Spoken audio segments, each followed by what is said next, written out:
Cents Per Mile, featuring Charles Gracie, Paul Gibson, and Josh Haynes.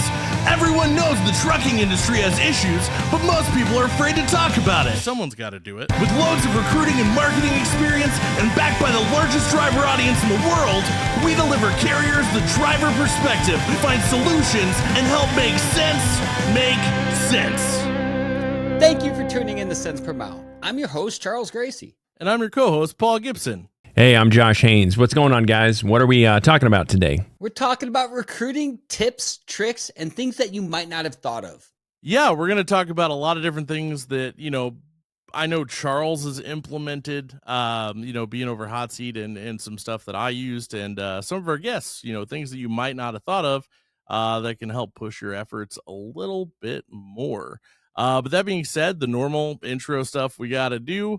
We are on iHeartRadio, Apple Podcasts, Amazon Podcasts, Spotify, and YouTube. So if you could go rate or subscribe or like anything you can, and that helps push us out there a little bit more and allows us to do bigger and cooler things. Speaking of bigger and cooler things, you can also help us achieve this by going to centspermilepodcast.com, where you can submit a topic to be a guest or even to join us on our sponsors list. Sponsors list? Speaking of, who's our sponsors today? We have two exciting sponsors today. We got Decker Truck Lines, and you can check them out at drivedecker.com, where they're driven to be the best. And also we have Mesilla Valley Transportation, and you should check them out at m-v-t.com. And also, we have a discount code if you want to go to FreightWaves F3, which my favorite part about it, because I've never been there, so I can't experience it, so I can't say I have an opinion, but my favorite part as an outsider, which I'm stoked to go this year, is the alliteration, the FreightWaves Freight Festival. That's why it's F3. It's a festival of freight. It's pretty awesome. All right. Well, that being said, I think it's time for the news. All right, so it's time for 10-2 News, where we go through CDLLife, check some of the coolest stories from the past couple weeks, and we talk about it. Obviously, I was gone last week. I'm back. So the first story is about drugs. So it just happens. They're just some of the best stories that pop up. But in this case, it's a little bit more regulation and a little bit less terrible stop. So as far as marijuana screening goes, for drivers, it's a pretty prevalent thing. I mean, I think, anybody who recruits has definitely had a driver in orientation at some point who dropped positive for weed on their urine test. That being said, weed is becoming less regulated. It's on the verge of being rescheduled to not be an issue because so many states have picked it up.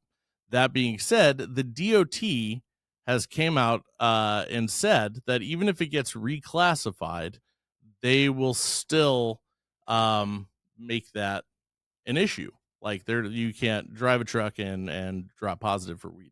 I want to hop in on this one. So CDLLife did this awesome article on this. And one of the things that I want to connect the dots on is you should check out this article. It's marijuana screening should still be used in the face of drug reclassification. I just want to know whose idea it was to put a giant truck scale on a marijuana screening head. Hey man, it's you gotta, sometimes that would be kind of a hard one to come up with, like a relevant picture to put. I think it fits perfectly. So a giant scale. Awesome. All right. Well, so it is an election year. Off and on, we get a little bit political.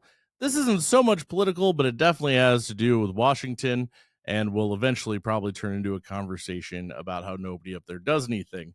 That being said, there is a funding bill in a subcommittee that would actually support free truck parking and also sub in the bill prohibit speed limiters.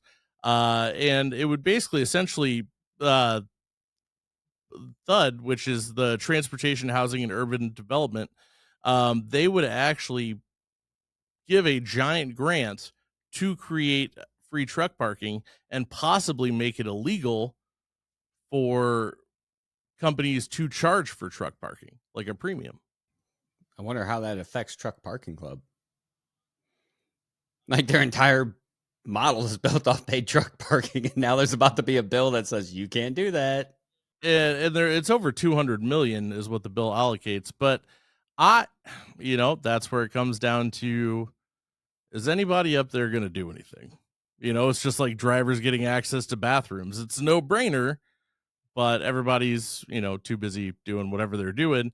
And it sucks because at that point, the drivers are paying the price and getting left behind just because, Hopefully the government does what they've historically done, which is nothing so far in the transportation space. And we see this move forward on the private sector, because I think it's cool that it's going that route. Right. But at the same time, I don't know. I think there's a lot of drivers, especially company drivers, who are paying for that stuff out of their own pocket, and that's literally last week when we did a poll. That was the number one thing you guys said the drivers were talking about in the comments, was that parking is like their biggest problem. And that sucks that they have to pay for it. And this is actually a pretty cool. It's nice to see at least somebody in the government trying to move towards doing something. Yeah, I think it's going to be a combination approach, but time will tell, and I think we just need to keep a pulse on this. All right, well, it's time for Behind the Desk, where we go to Tenstreet. Hey guys, my name is Ashley Pearson. I am account manager here at Tenstreet. I'm also a former recruiter. And so today we're talking about tips and tricks. So one thing that I think when I think of tips and tricks revolves around the candidate experience. You want to make sure that you're creating a positive candidate experience, but you also want to make sure that you're leveraging technology whenever possible. And so one thing, if you're not using Tenstreet's Intella app, I would strongly suggest you to do so. It takes the DOT application process down from an hour plus to just a few minutes. But it doesn't stop just with the application. You want to make sure that even once you get the application, that you have prompt and transparent communication. And so you can do things like use Express Lane. This gets the drivers engaged even before they even start the process. You can use bulk messages to give your drivers the warm and fuzzies and help build connections. You can use drip campaigns to re-engage those passive drivers, but also help you build your pipeline. But my overall tip is automate. Automate whenever possible so that it gives your team back time within the day. We also have a new tool here at Tenstreet called Pulse Plus, and this allows you to take your automation with communication to the next level. Now, once you have your automation in place, my next tip is for our recruiting managers. I would say make sure you're reviewing the data and reviewing the reports inside of the dashboard or inside of your system. You want to make sure that you're identifying any bottlenecks, but also look at your top performers and see how you can implement those best practices across your entire team. But this isn't something that you want to just do once. You want this to be an ongoing process, and we refer to this here at Tenstreet as sharpening the axe. So as your business needs change, as the markets change, you want to make sure that you're constantly reviewing your processes and streamlining them and making changes. So I hope you guys enjoy these tips.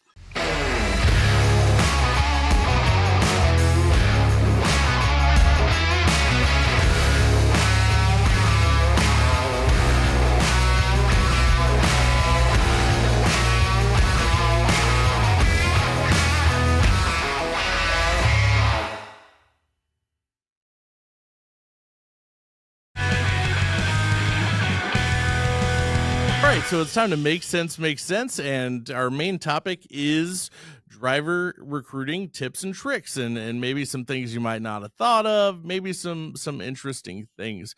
I got a few, but Charles, obviously you're the guy, like third-party recruiting. You run hot seat services. You even consult people on how to do this. So I guess, maybe give away some of those tips for free. Yeah, the thing is everyone wants to treat this stuff like it's the Big Mac sauce, and I think that's the wrong approach. The better we propel ourselves as an industry in this, the better we're going to represent the industry and attract new talent. And that starts with the boots on the ground recruiting core. The recruiters are the first human touch to the recruiting process. So you have to get it right. And you have to be interesting. If I'm talking to a recruiter and it's like watching paint dry on the wall, that conversation is not going very far. So one of the biggest tips I have is make sure your recruiters have a personality. The best thing you could do is talk to them, have conversations, have them mingle with each other, engage those conversations. Constructive criticism goes a long way. To be a good recruiter, you have to be able to have a conversation. You have to be able to read in between the lines and guide a conversation towards a productive outcome. A lot of times that's getting to know your drivers. Also, have your recruiters put themselves out there. They're recruiters. A lot of days recruiters are coming in and working on a work list, but I can't tell you how many drivers my recruiters have successfully hired from individual efforts, going in the Facebook groups, chatting up drivers, offering advice, even if it's something that doesn't pertain to getting them hired with you. Make yourselves the subject matter expert, not only in your offer, but in what we do. And that's one of the things a lot of recruiters struggle with. They have to get comfortable being uncomfortable. Another tip that I could recommend that everyone try is remarketing buckets. Often in recruiting life, you get new leads daily. So you focus on those new. Everything's got to be new. I can only touch something that's new. Some of the most successful hires that I've made coming in right off the bat as a consultant for a carrier is out of leads that were 2 to 3 years old, because no one else is calling those leads. Everyone's stuck on this whole premise that in order to get a hire, it's got to be a new lead. And that's not accurate. At the time that I reached out to driver John Doe, it might not have been a good time. But 3 months from now, I might have reached out to see how life's going. And I might have caught them on a day where they're having a bad time. And now I have offered a solution to that bad time. I think recruiters need to get out of their own way and start working those older ones, because it's less likely other competitors are calling them, because it's just the nature of the beast. A lot of them just won't touch it. Yeah, I mean, I think that's kind of like the equivalent of, like, when there's not a lot of peanut butter left in the jar and people just toss it before they scrape out the bottom, or don't eat that weird last piece of bread. Yeah. So with that being said too, like, another thing is, you kind of touched on it, is you have to have a personality. You have to, not only you have to look at the other person on the phone with you, the driver, as a person. You need to be a person. So if you get on there and you're just like, I am a recruiter, how can I help you? Don't, like, scripts are terrible. But one thing, especially if you're not, great at, like, just being off the cuff, having a conversation, or conversation control, which is very important. I think it's important to not build a script, but to have a flow. The most important, like, so if you have a conversation, you have a list of things you have to cover, obviously qualifications, that kind of thing. Obviously you should start with qualifications first, because that could save you and the driver a lot of time. But, like, do it in a way that it's conversational, where you've essentially made the conversation almost the same every time in the flow of the conversation. Like, you're going to talk about where they live, you're going to talk about how much time they need at home, what kind of truck they like, etc., etc., etc. And you'll start to realize that once you built that flow, there's a certain point in the conversation that if you can get that driver there, you almost get them in every time. And then, if you want to come up with a catchphrase, I used to have one. I knew anytime I could get to the point in the conversation where I got to say, your goal is to make a living, and if you can't live the type of living you're trying to make, then what the hell are you doing? Got an application every time. Yeah. So I think one of the biggest speed bumps in recruiting is the fact that people get so hung up in the process and regurgitating the offer that they forget they're dealing with people on the other side of the phone. And the biggest tip that a recruiter can use to be successful is keep in mind you're dealing with people. They're entrusting their livelihood, their way of making a living, providing for their loved ones or themselves even with you. So you have to be proficient. You have to be able to hold a conversation, but most of all, you have to be able to get them to trust you. And that starts through having those hard conversations. I agree with you to an extent that, yes, we have to cover those qualifications, but very rarely will I start with those right off the bat, because even if I can't hire the driver today, I still want to build that rapport, because maybe next week or next month or next year, we see it all the time here at Hot Seat, where we're talking to drivers and maybe a year later they call us or they refer a friend, because we built that relationship. We built that trust, and they know we're going to give it to them straight. But a lot of times my conversation is going to start off with, what are you looking for?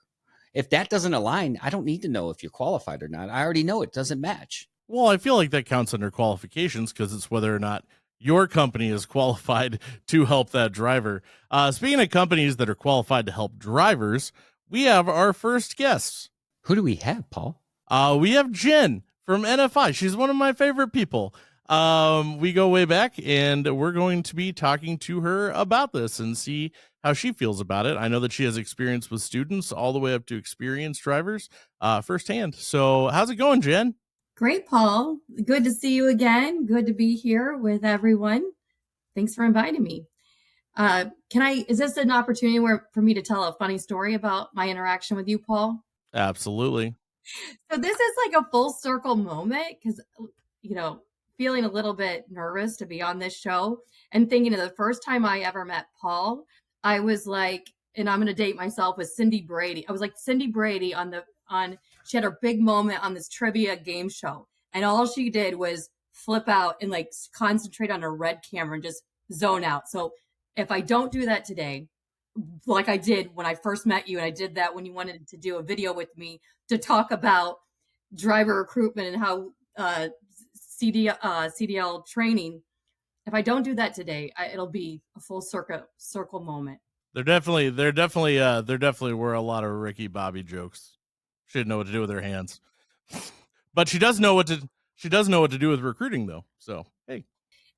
So I work at NFI on the recruiting side of things, and mostly special programs or unique ways of going about recruitment with like military programs and apprenticeships. But, like you mentioned, my background before was with students and, not only having them come in for CDL training, but looking at that long-term goal of becoming a driver and really speaking honestly to them. And as, like you said, Charles, like a human, like these are people that are trying to change their life. And if we're not speaking to them like that, we're losing, right? People can sift through that pretty easily. And drivers especially have that sense of like who's real and who's not. So I know basic terms, being human, but being direct and honest, sometimes it's not the right fit. Like it's not the right position for them after you start talking to them. And what I see like a miss that recruiters do a lot is not giving hard news, just avoiding it. Like, oh gosh, I can't actually hire him after all, right? And not having that just person to person, hey, this wasn't the right opportunity, but let's stay in contact. Maybe it will be in a couple of months or whatever. I think that's a big thing that I see that we could all improve on and then build that relationship for the long term. So, Jen, that's some great insights and experience that you're bringing to this conversation. And in the interest of this week's topic, recruiting tips and tricks, often, I'm sure you've seen it, a lot of people hold some of that stuff near and dear, thinking that they're hiding the successful recipe from everyone else. But you've been doing this a while. I'm sure that you've come across some things that really drive the needle forward. If you had to pick one that you thought would help someone the most in their recruiting efforts, what would it be? You actually said a lot of them earlier, Charles. I mean, I can't say that we're recreating the wheel. It's the basics. It's the basics about being honest, being direct, telling bad news when you don't want to, but you're building that relationship. And then use our tools like Tenstreet, reconnecting, really using everything that's in place. Those most successful recruiters are doing exactly what you mentioned. They're squeezing that lead. They're not just relying on that new lead that everybody's calling. Like you said, they're going back into their database and they're reconnecting with those individuals. And if they built credibility, then they're able to, to make that work now.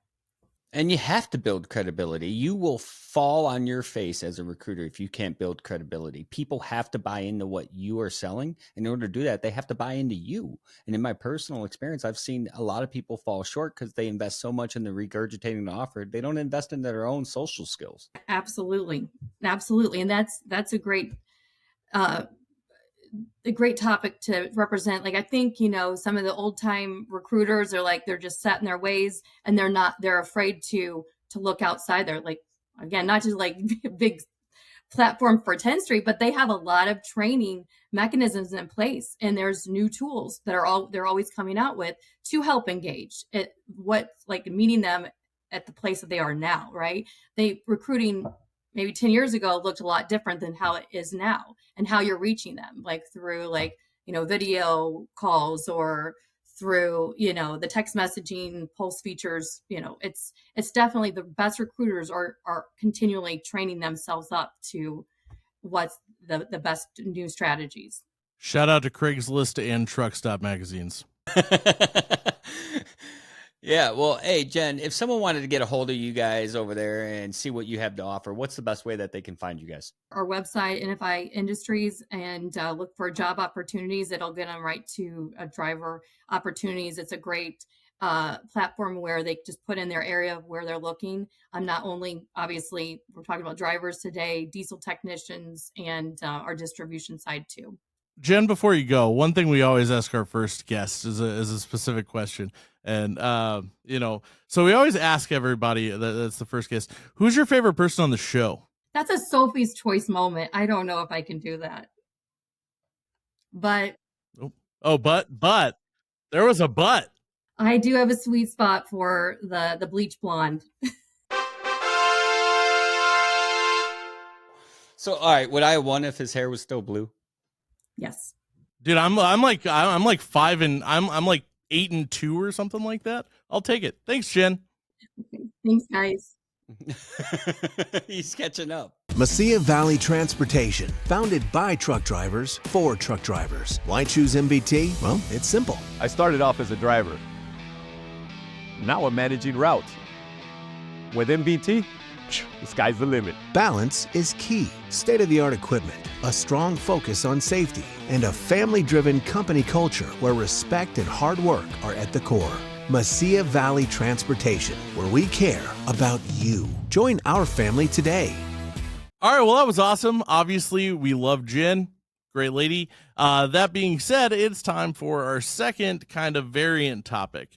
So a lot of people, talk about, like we talk about it here at conferences, drivers are people, it's really important to have conversations. And I agree with that. That is 100% a thing, but there is not at its base, I would say, because at its base, it is people, but I would say there is definitely an element of sales, in recruiting. So I guess people don't really approach that, that much, but I would ask Charles, who sometimes I refer to as the Ninja Wizard because somehow he convinces people to do things that no one else can. Charles, what would you say about the sales aspect of recruiting, and what does that look like? Yeah, I mean, it's one of those topics where I have to be honest here and say I wish people would cover it more, because recruiting at its foundation is sales. And I know a lot of recruiters hate hearing that. Like, I'm not in sales. Every aspect of recruiting is sales. It is communication driven, but at the end of the day, you are selling them a job, and you have to be proficient at that. And in order to be proficient, you have to be efficient. So a lot of times I highly recommend people work on their sales approach.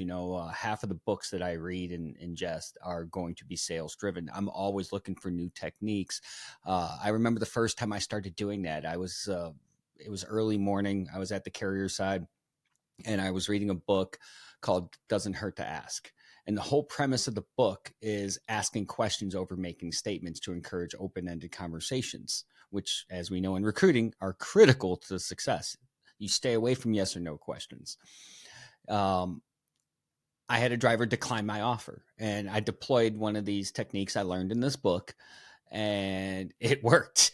And it was uncomfortable. And you always hear me say, get comfortable being uncomfortable. It was uncomfortable because the premise of what I had to try to deploy for the first time was asking them, hey, is there something I said or didn't say? Is there something I did or didn't do that caused you to choose, adversely to what my goal was, which was to bring this individual in? And they're just not used to hearing that. They're not used to hearing someone ask further, dive deeper into why you got the no. Well, as we dove into that, the person was so, caught off guard that they actually wound up changing their answer to a yes. And so, all right, imagine being in the recruiting position where you're like, all right, I just tried this. I got a yes. The rest of their day, I did that on every call for the next month. So I guess I would ask you real quick. I got two questions. Number one, should you use open-ended questions? You should. I was just trying to get you to say yes or no. Anyway, That being said, yeah, so I think, me personally, the one sales aspect that I think is the most important that someone taught me, um, is in sales. It doesn't matter if it looks like it's going well or it's going terribly. If a decision hasn't been made, the most important thing you can do is ask for the sale, or in this case, the application link, or whatever it looks like to get the process started for that driver.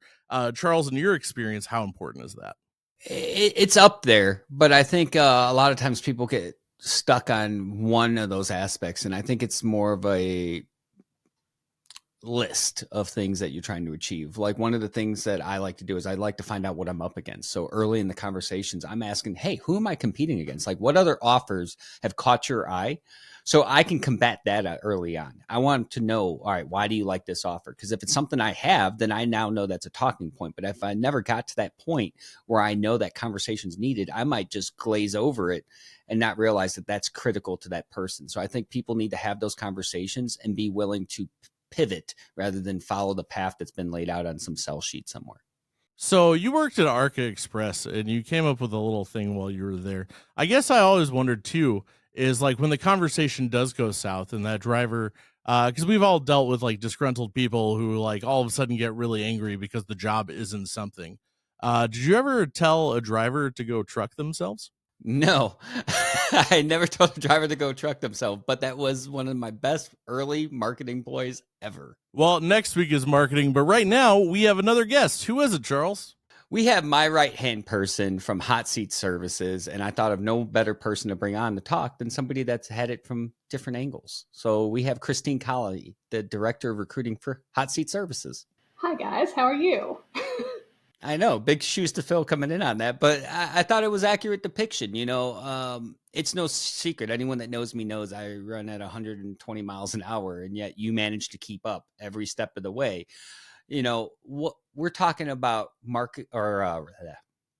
we're talking about recruiting tips and tricks that are going to drive the needle forward for people.